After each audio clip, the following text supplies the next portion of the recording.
আসসালামু আলাইকুম। ওয়ালাইকুম আসসালাম। ভাইয়া কেমন আছেন? আলহামদুলিল্লাহ। আপনি? জি ভাইয়া, আমিও ভালো আছি। তো ভাইয়ার বাসা কি এখানেই না কোথাও থেকে ঘুরতে আসছেন? না, আমাদের এদিকেই বাড়ি। আমি আ একজন সহকারী শিক্ষক। আচ্ছা। অসংখ্য ধন্যবাদ। ভাইয়ের পরিচয়টা জানতে পারলেন। তো ভাই, আমরা আপনাকে ৩ টা প্রশ্ন করব। ইসলামিক ৩ টা প্রশ্ন করব। যদি ২ টা প্রশ্নের সঠিক উত্তর দিতে পারেন, তো আপনার জন্য আমাদের পেজের পক্ষ থেকে গিফট আছে ইনশাআল্লাহ। ইনশাআল্লাহ। তো আমাদের কুইজে অংশগ্রহণ করতে রাজি আছেন? হ্যাঁ, আছি। রাজি আছি। আচ্ছা।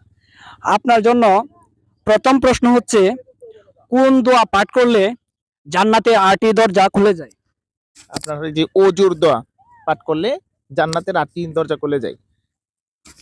মাশাআল্লাহ, সুপ্রিয় দর্শক জানতে পারলেন যে ওযুর দোয়া পাঠ করলে জান্নাতের ৮ টি দরজা খুলে যায়। তো ভাইয়ের জন্য ২য় প্রশ্ন, ভাই প্রস্তুত আছেন? জি। আচ্ছা। আল্লাহর রাসূল কাদেরকে অভিশাপ দিয়েছেন? মানে আল্লাহ রাসূল যে সকল নারী ব্রু প্লাগ করে, ঠিক আছে? নিজেদের চুল কাটে, ওদেরকে অভিশাপ দিয়েছে। ভাইয়া প্রশ্নটা হয় নাই, কিন্তু প্রশ্নটা আপনি যেটা বলছেন ঠিক আছে। তো কিন্তু আমি প্রশ্নটা আপনাকে একটু বলে দিচ্ছি। জি, জি। যে সকল পুরুষ নারীর বেশ ধরে আর যে সকল নারী পুরুষের বেশ ধরে জি, জি, রাইট। তাদেরকেই নবী করিম সাল্লাল্লাহু আলাইহি সাল্লাম অভিশাপ দিয়েছেন। অভিশাপ দিয়েছে। আচ্ছা ভাই, আপনার জন্য ৩য় এবং শেষ প্রশ্ন, প্রস্তুত আছেন তো? জি। শেষ প্রশ্ন হচ্ছে, কোন ধরনের চুল কাটা নিষেধ?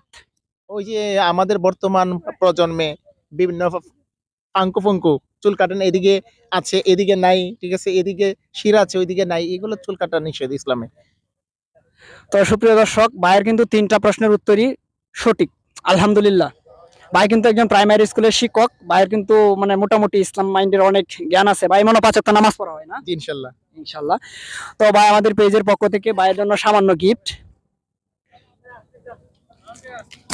ভাইয়ের জন্য একটা ডেইরি মিল্ক চকলেট। ঠিক আছে। যা ভাই, ভালো থাকবেন। ঠিক আছে, অবশ্যই। আর আমরাও চাই আমাদের ইসলামটা প্রচার হোক। আপনারা এটা নিয়ে আরো এখন কাজ করেন। আমাদের যদি কোনো সহযোগিতা লাগে ইনশাল্লাহ আপনাদের পাশে থাকবো। ইনশাআল্লাহ। আসি ভাই, হ্যাঁ? ঠিক আছে ভাই, আসসালামু আসসালামু আলাইকুম। আলাইকুম।